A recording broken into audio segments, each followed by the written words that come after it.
नमस्कार दोस्तों, स्वागत है फिर से एक नए वीडियो में। तो दोस्तों आज से हम लोग बिहार पुलिस का प्रैक्टिस सेट को देखेंगे। तो दोस्तों आज बिहार पुलिस प्रैक्टिस सेट री एग्ज़ाम के लिए पहला सेट देखेंगे, उसका पहला प्रश्न है। और दोस्तों इसका पीडीएफ आप लोग को टेलीग्राम पर मिल जाएगा, तो टेलीग्राम से जुड़ना नहीं भूलिएगा, जिसका लिंक डिस्क्रिप्शन बॉक्स या कमेंट बॉक्स में दिया रहता है। तो चलिए दोस्तों शुरू करते हैं और डेली दो प्रैक्टिस सेट को देखेंगे। तो पहला प्रश्न है कि भारत एक गणतंत्र है, गणतंत्र का मतलब क्या है? तो भारत एक गणतंत्र है, गणतंत्र का मतलब क्या है? इसका ऑप्शन नंबर सी हो जाएगा, राज्य का प्रमुख उसके लोगों के द्वारा परोक्ष रूप से चुना जाता है। और दोस्तों इसका सबसे मेन अगर आपको कहीं ऑप्शन मिले कि जहां पर वंशानुगत शासन व्यवस्था नहीं होती है वह देश गणतंत्र होता है। ठीक है, याद रखिएगा दोस्तों। अगला प्रश्न है कि भारत के संविधान के लागू होने के समय इसमें मूलतः कुल कितने अनुच्छेद थे? तो इसका सही उत्तर हो जाएगा ऑप्शन नंबर डी, 395 अनुच्छेद थे। वर्तमान में पूछे तो 444 प्लस अनुच्छेद हो चुके हैं और 25 उपभाग को मिलाकर 25 उपभाग हो चुके हैं। अगला प्रश्न है कि भारत के संविधान की प्रस्तावना यानी प्रेम्बल जो ऑस्ट्रेलिया देश के संविधान से लिया गया है में प्रयुक्त शब्द गणतंत्र सूचित करता है। तो गणतंत्र जिस देश का प्रधान निर्वाचित प्रतिनिधि होता है वही गणतंत्र को सूचित करता है। ऑप्शन नंबर सी इसका सही उत्तर हो जाएगा।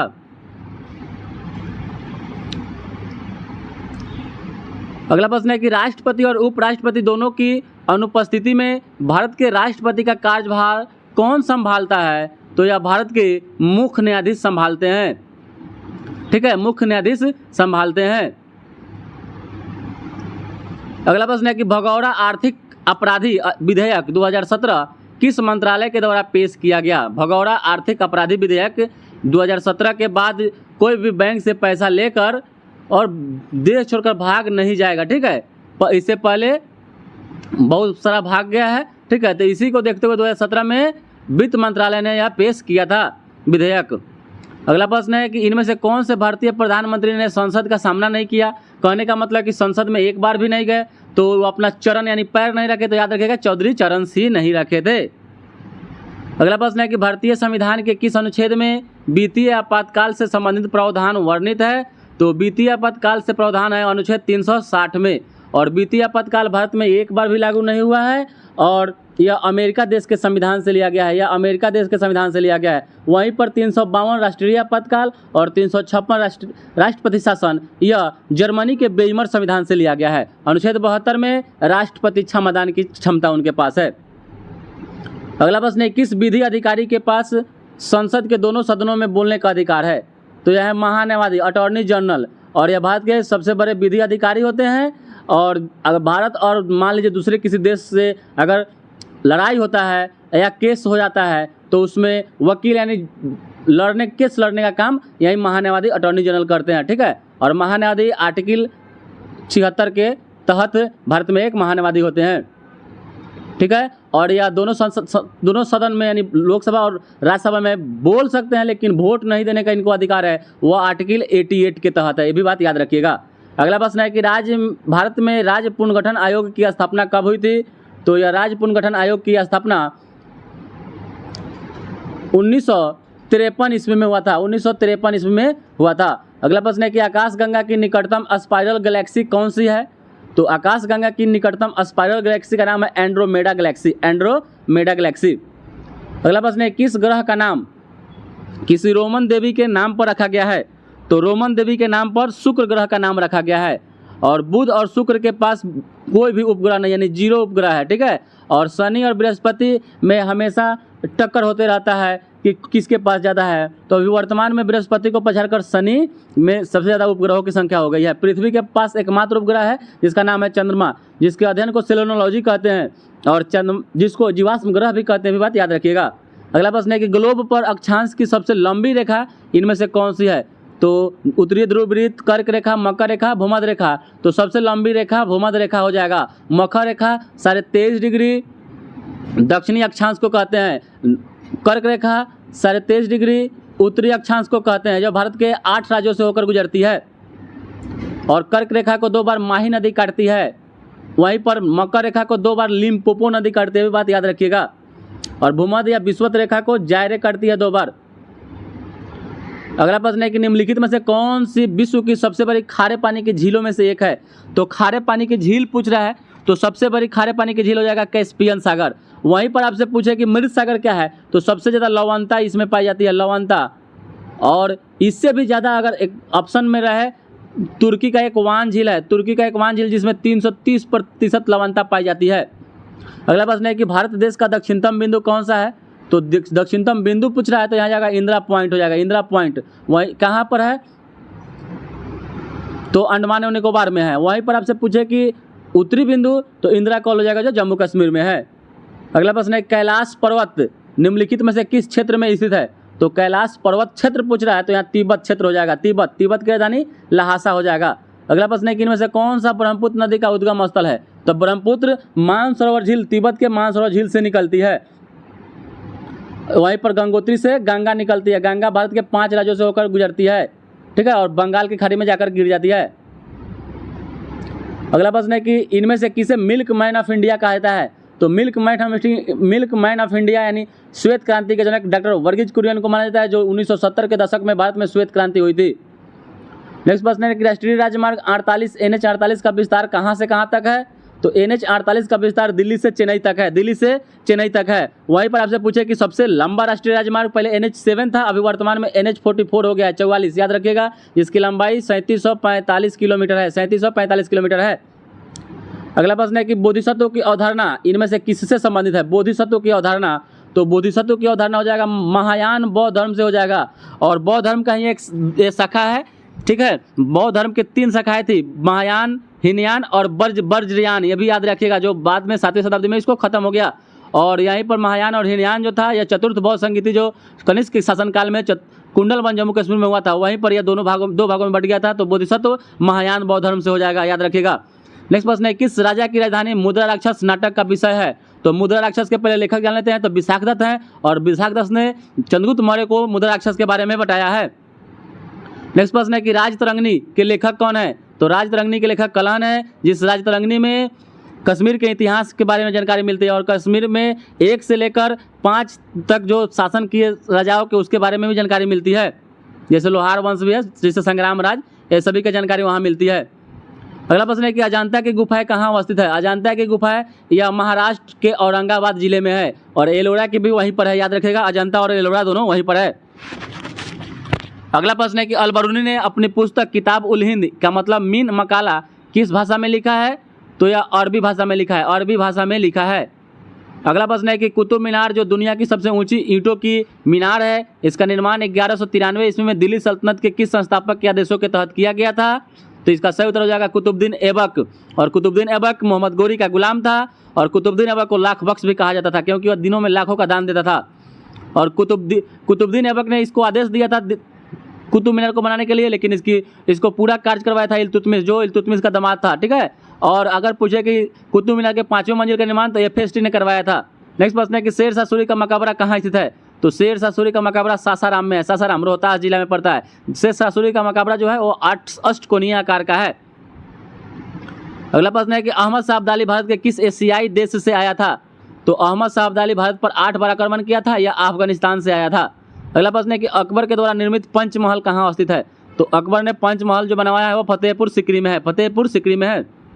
अगला प्रश्न है कि पुर्तगालियों के द्वारा गोवा पर कब कब्जा किया गया था। तब पुर्तगालियों के द्वारा गोवा पर कब्जा किया गया था 1510 ईस्वी में, 1510 ईस्वी में। और पुर्तगाली ने ही जिसका नाम था वास्को डिगामा, जो 20 मई 1498 ईस्वी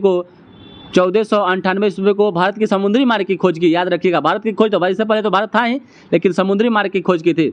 अगला प्रश्न है कि लखनऊ में 1857 के विद्रोह का नेतृत्व किसने किया। तो लखनऊ से बेगम हजरत महल ने किया था। और आपसे पूछे कि 1857 के विद्रोह की क्रांति कहाँ से शुरू हुई। तो मेरठ से शुरू हुई थी, मेरठ से शुरू हुई थी, 10 मई को दिन ये आग लगी थी, ठीक है। अगला प्रश्न है कि मुस्लिम लीग की स्थापना किस शहर में हुई थी।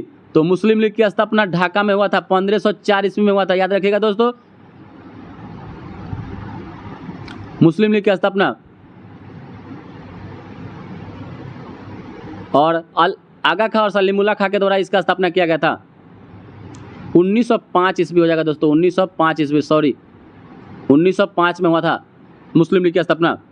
अगला प्रश्न है कि इनमें से भारत के किस वायसराय ने निर्वाचित स्थानीय सरकारी निकायों के सृजन की पहल की थी। तो स्थानीय सरकारी निकायों के सृजन की पहल लॉर्ड रिपन के द्वारा किया गया था, लॉर्ड रिपन के द्वारा किया गया था। अगला प्रश्न है कि खाद्य पदार्थ, वस्त्र जैसे उत्पाद एवं मनोरंजन जैसी सेवाओं को उनके अंतिम उपभोक्ताओं के द्वारा खरीदे जाने पर उसको क्या कहेंगे? तो दोस्तों खरीद कर क्या करते हैं, उपभोग करते हैं, तो ये हो जाएगा उपभोग की वस्तुएं हो जाएगा, उपभोग की वस्तुएं हो जाएगा। अगला प्रश्न है कि भारत में सूखा प्रबंधन क्षेत्र कार्यक्रम किस पंचवर्षीय योजना अवधि के दौरान किया गया था? तो यह किया गया था चौथी पंचवर्षीय योजना, चौथी पंचवर्षीय योजना के तहत किया गया था, चौथी पंचवर्षीय योजना के तहत। और दोस्तों जो प्रथम पंचवर्षीय योजना था तो हेराल्ड डोमर मॉडल पर आधारित था, और यह पंचवर्षीय योजना रूस देश के संविधान से लिया गया था। योजना आयोग का स्थापना 15 मार्च 1950 को हुआ था, उसका जगह पर अब 1 जनवरी 2015 को नीति आयोग ने ले लिया। ठीक है। और दूसरी पंचवर्षीय योजना पीसी महालनोबिस के सिद्धांत पर आधारित था, ये भी बात याद रखिएगा। और एक क्वेश्चन पूछा है कि कौन सी पंचवर्षीय योजना थी जो समय से पहले खत्म हो गई थी? तो पांचवी पंचवर्षीय योजना था, याद रखिएगा दोस्तों। अगला प्रश्न है कि भारत में निम्न से कौन सा संगठन धन की आपूर्ति की निगरानी करता है? तो धन की आपूर्ति की निगरानी भारतीय रिजर्व बैंक करता है। इसका स्थापना 1935 में किया गया था, 1 अप्रैल 1935 को किया गया था, 1 अप्रैल 1935 को किया गया था। आरबीआई की स्थापना, जिसको बैंकों का बैंक या केंद्रीय बैंक कहा जाता है। ठीक है। वित्त आयोग अनुच्छेद 280 में है। योजना आयोग का स्थापना 15 मार्च 1950 को था। इसके अध्यक्ष होते थे प्रधानमंत्री होते थे, याद रखिएगा दोस्तों। अगला प्रश्न है कि भारत में जो जीएसटी लगता है, जीएसटी कितने प्रकार का लगता है? 4 प्रकार का लगता है, 4 प्रकार का। कौन कौन है? तो 5%, 12%, 18% और 28%। और जीएसटी जो है एक प्रकार का अप्रत्यक्ष कर है। और यार जीएसटी सबसे पहले फ्रांस में लगा था, सबसे पहले फ्रांस में लगा था, 1954 ईस्वी में लगा था। और भारत में जीएसटी को लागू किया गया 2017 में, सबसे पहले असम राज्य में लगा था, सबसे पहले असम राज्य में लगा था, ये बात याद रखिएगा दोस्तों। अगला प्रश्न है केंद्र सरकार ने किस क्षेत्र के लिए संपदा योजना की शुरुआत की है? तो केंद्र सरकार ने संपदा योजना खाद्य प्रसंस्करण के लिए किया है, खाद्य प्रसंस्करण के लिए किया है। अगला प्रश्न है कि जवाहर रोजगार योजना की शुरुआत कब हुई थी? तो जवाहर रोजगार योजना की शुरुआत 1 अप्रैल 1998 ईस्वी को हुआ था, 1 अप्रैल 1998 ईस्वी को। अगला प्रश्न है कि प्रधानमंत्री मोदी के द्वारा नमामि गंगे परियोजना कब शुरू की गई? तो नमामि गंगे परियोजना जुलाई 2014 में किया गया था। अगला प्रश्न है कि पूर्ण कुंभ मेला कितने वर्षों के में एक बार आयोजित किया जाता है? तो पूर्ण कुंभ मेला हर 12 वर्ष में लगता है, जो भारत के 4 जगह पर लगता है, 4 राज्यों में लगता है। सॉरी 4। नेक्स्ट प्रश्न है कि भरतनाट्यम की उत्पत्ति किस राज्य में हुई थी? तो भरतनाट्यम या तमिलनाडु का शास्त्रीय नृत्य है, तो यह तमिलनाडु इसका सही उत्तर हो जाएगा। अगला प्रश्न है किस संगीत वाद्य यंत्र में कीबोर्ड होता है? तो यह हो जाएगा हारमोनियम में होता है, हारमोनियम में होता है। अगला प्रश्न है कि इनमें से कौन सी पुस्तक पंडित डॉक्टर एपीजे अब्दुल कलाम आजाद के द्वारा लिखी गई है? तो according to option number D हो जाएगा द लाइफ ट्री पुस्तक अब्दुल कलाम आजाद के द्वारा लिखा गया है।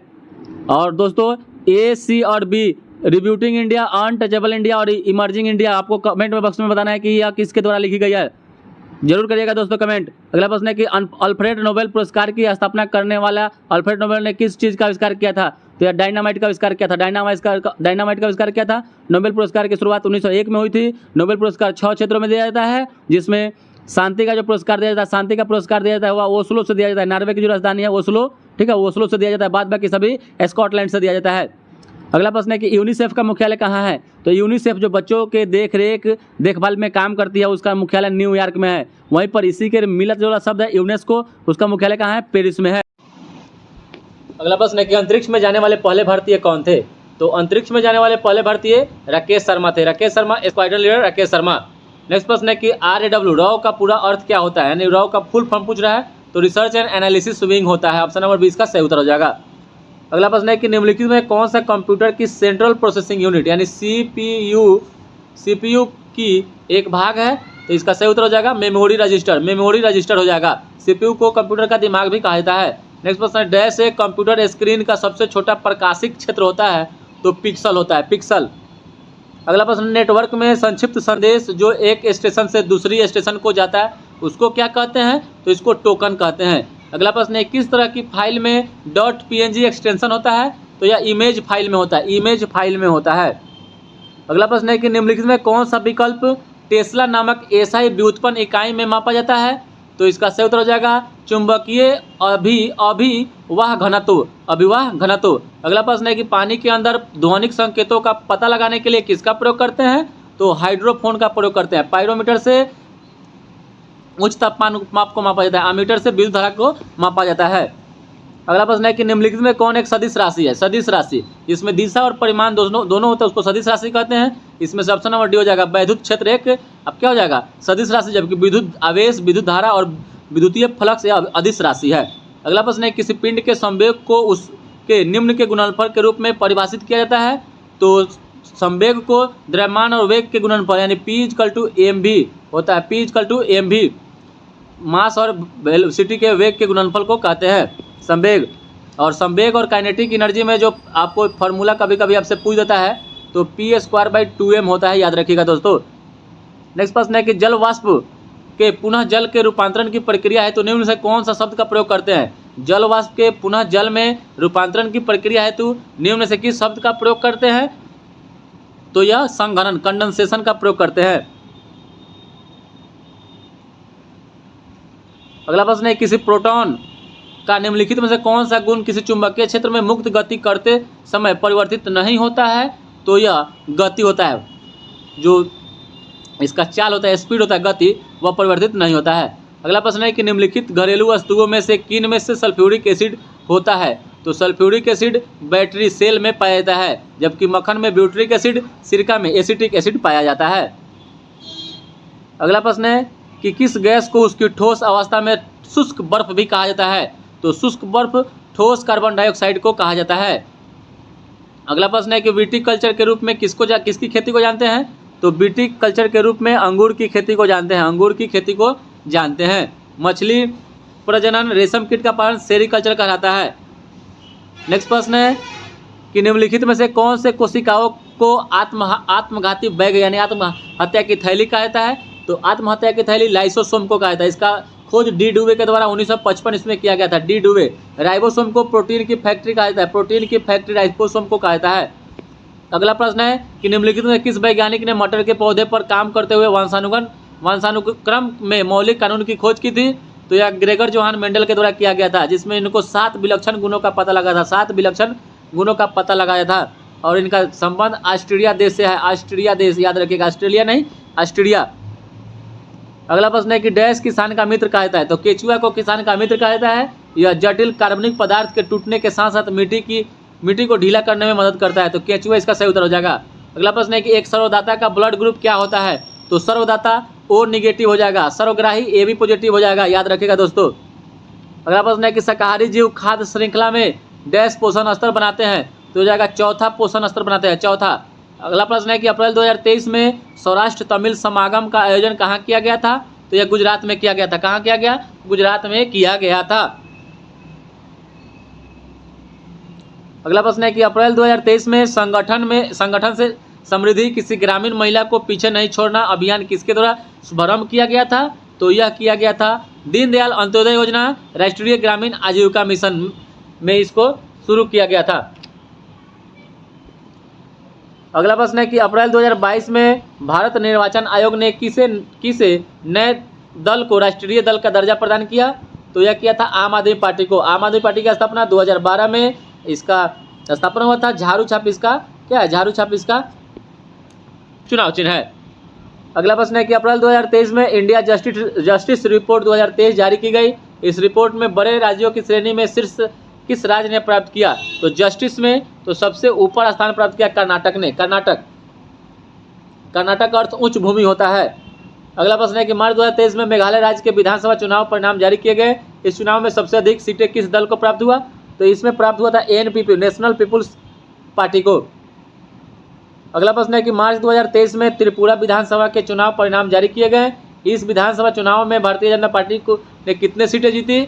तो इसमें 32 सीट बीजेपी ने जीता था। बीजेपी 32 सीट जीता था। अगला प्रश्न है कि इसमें संबंध मेल बताना है कि कौन होगा। जैसे चावल अनाज है तो मसूर क्या होगा? तो दलहन में आएगा, मसूर दलहन में आएगा। अगला प्रश्न है कि ये फलक में 2 को दर्शाने वाले इसके विपरीत फलक में संख्या कौन होगी? इसमें चलिए इसका प्रश्न देखते हैं। तो यहाँ पर 3 2 6 है, 3 4 6 है। तो देखिए दोस्तों 3 और 6 इसमें भी कॉमन हो गया। तो 2 में क्या हो जाएगा? 2 में 4 इसका उल्टा हो जाएगा। 2 में क्या हो जाएगा? 4 इसका राइट आंसर हो जाएगा। पासा 2 प्रकार का होता है दोस्तों, मानक पासा और साधारण पासा। फिर मिलान करना है इसमें दोस्तों। चीटी एंटलिंग है, यानी चीटी एंटलिंग है तो हिरन क्या होगा? तो हिरन क्या होगा? तो यह हो जाएगा मृग छौना, इसको बोलते हैं। अगला प्रश्न रीजनिंग का है कि बॉस को 21,967 के रूप में क्रमबद्ध किया गया है, डील को 1919 2414 के रूप में क्रमबद्ध किया गया है, तो उसी भाषा में गेन को क्या करेंगे? तो दोस्तों यहाँ से इसका सही उत्तर हो जाएगा 16 23 16 12, ऑप्शन नंबर इसका 20 सही उत्तर हो जाएगा। अगला प्रश्न है कि अनुक्रम दिया गया है, पूरा करना है, तो यहाँ से देखिए दोस्तों घट रहा है 17 16 15 14 13, तो यहाँ 13 आएगा, ठीक है। तो इसका ऑप्शन नंबर ये हो जाएगा, 13 दो गो में है तो ऑप्शन नंबर ये हो जाएगा, क्योंकि यहाँ देख लीजिए दोस्तों 13 में 5 जोड़े तो 18, 18 में 5 23, 23 में 5 जोड़े तो यहाँ पर आ जाएगा कितना, 23 5 28, तो बी हो जाएगा। तो फिर बी में 5 जोड़े तो 7, तो जी 7 पर ऑप्शन नंबर ए इसका सही उत्तर हो जाएगा। अगला प्रश्न है कि दोस्तों यहाँ पर मैं दिया हुआ है, इसको आप लोग बनाइएगा, नहीं बनेगा तो टेलीग्राम पर इसको हम डाल देंगे। इसका जो 76 का ऑप्शन नंबर हो जाएगा बी, 125 सेंटीमीटर स्क्वायर हो जाएगा। अगला प्रश्न है कि दो संख्या 5 7 के अनुपात में, यहाँ पर बनाएंगे तो थोड़ा लेंदी हो जाएगा दोस्तों, टेलीग्राम पर बना के डाल देंगे। दो संख्या 5 7 के अनुपात में प्रत्येक संख्या में 6 जोड़ा जाए, तो दोस्तों 5 7 है और ऑप्शन 6 जोड़ने पर 3 4 हो जा रहा है, तो अंतर कर लीजिए, 5 का 20 7 का 21, अंतर हो जाएगा 20 21 में, एक का मान 6 है, तो प्रारंभिक संख्या पूछ रहा है, तब 5 6 30 7 42, यानी 30 42 का ऑप्शन सही हो जाएगा, ऑप्शन नंबर बी। अगला प्रश्न है कि दो पर्यटक बसें एक ही बिंदु से प्रस्थान करती है, समकोण बनाती है, दो सड़कों पर क्रमशः 48 और 36 के चाल से चलती है, तो 15 सेकंड के बाद इसको बताना है दोस्तों कितना चलेगी, तो यह हो जाएगा 250 मीटर चल जाएगी। ये भी बना देंगे, टेलीग्राम पर डाल देंगे दोस्तों, बना के देखिएगा आप लोग भी। बराबर आयतन वाले 3 घनों के सिरे को सटाकर आपस में जोड़ा जाता है, घन का विकर्ण 6√3 है, तो परिणामी घनाभ का पृष्ठीय क्षेत्रफल आपको बताना है, तो पृष्ठीय क्षेत्रफल कितना हो जाएगा, तो ये हो जाएगा 504 सेंटीमीटर स्क्वायर। अगला प्रश्न है साइन प्लस ए अब बटा है ए माइनस साइन ए बराबर क्या होगा दोस्तों, तो इसमें परिमेयकरण कर लीजिएगा, माइनस से तो ऊपर प्लस में कर लीजिएगा, 1 प्लस साइन हो जाएगा, 1 माइनस साइन 1 प्लस साइन नीचे भी हो जाएगा, करिएगा तो इसका ऑप्शन जो हो जाएगा ऑप्शन नंबर बी इसका सही उत्तर रहेगा, सेक ए प्लस tan ए, ठीक है दोस्तों। अगला प्रश्न है कि इनकरेक्टली स्पेल्ड, इसमें से वर्ड बताना है, इसमें से देखिए दोस्तों डिक्शनरी में ई नहीं होता, ओ हो जाएगा डिक्शनरी, ऑप्शन नंबर डी हो जाएगा इसका सही उत्तर। अगला प्रश्न है कि select the most appropriate antonym, यानी उल्टा शब्द बताना है, असल विपरीतार्थक, लोथ बताना है, लोथ का क्या हो जाएगा, तो ये हो जाएगा एडमायर हो जाएगा, इसका ऑप्शन नंबर बी हो जाएगा एडमायर। अगला प्रश्न है कि ग्रामेटिकल एरर इसमें बताना है आपको, 80 rupees are too much for his leather bag which is looking so old, तो यहाँ पर 80 रुपीज आर जो यहाँ पर है, यहीं आपका क्या है रॉन्ग हो जाएगा 80 रुपीज। अगला प्रश्न है कि select the most appropriate antonym given beneath इसमें से आपको एंटोनिम बताना है, तो इसका जो हो जाएगा एबव। अगला प्रश्न है कि select the appropriate option in the fill in the blanks, the new employee said that he was dash of doing the job well, तो इसका जो ऑप्शन नंबर ए हो जाएगा confident, he was confident of doing the job well. अगला प्रश्न है कि select the most appropriate synonym बताना है दोस्तों, कॉम्पिटेंट का जो बताना है आपको बताना है, इसमें क्या हो जाएगा कॉम्पिटेंट का हो जाएगा कैपेबल, क्या हो जाएगा कैपेबल हो जाएगा। अगला प्रश्न है कि यहाँ पर एडम्स एंड फ्रेज दिया हुआ है दोस्तों, ब्लो ए फ्यूज का मतलब होता है टू रिएक्ट वेरी एंग्रीली, ठीक है। अगला प्रश्न है इसमें भी कॉमन आपको चूज करना है, unless you don't work hard you will fail, तो यहाँ पर ऑप्शन नंबर 20 का हो जाएगा अनलेस यू डोंट हो जाएगा, इसका ऑप्शन नंबर 20 का सही उत्तर हो जाएगा। यहाँ पर भी आपको स्पेलिंग बताना है, कौन सा इसमें गलत दिया हुआ है, इनकरेक्टली स्पेल्ड वर्ड इसमें बताना है दोस्तों, फ्यूचर फ्लेवर फिगर लेजर, तो जैसे देखिए तो फ्लेवर का स्पेलिंग गलत दिया हुआ, ऑप्शन नंबर 20 का सही उत्तर हो जाएगा। आपका सुपरसेशन का यहाँ पर मान के चलिए कि यहाँ पर भी आपको एंटोनिम्स बताना पूछ रहा है, तो इसका जो ऑप्शन नंबर हो जाएगा इन्फॉर्मेशन हो जाएगा। अगला प्रश्न है कि साहचर्य का विलोम बताना है, तो साहचर्य मतलब साथ, तो अलगाव हो जाएगा, इसका ऑप्शन नंबर डी हो जाएगा। अगला प्रश्न है कि परमाणिक शब्द के मूल शब्द और प्रत्यय का सही अलगाव क्या होगा, तो परमाणिक जो हो जाएगा परमान जोड़ इक हो जाएगा। यद्यपि का संधि विच्छेद क्या होगा, तो यद्यपि का संधि विच्छेद यदि जोड़ अपी हो जाएगा। अगला प्रश्न है खाद्य सामग्री जो यात्रा के समय रास्ते में उपभोग के लिए दिया जाता है खाने के लिए, उसको पाथेय बोलते हैं। जो क्षमा करने योग्य नहीं है उसको अक्षम्य बोलते हैं। नेक्स्ट प्रश्न है, कौन सा जोड़ा समरूपी भिन्नार्थक है? इसमें से बताना है कि आपको कौन भिन्नार्थक है। तो एक है अवधि, एक अवधि। एक अवधि मतलब समय होता है, एक अवधि मतलब भाषा हो जाएगा। ठीक है।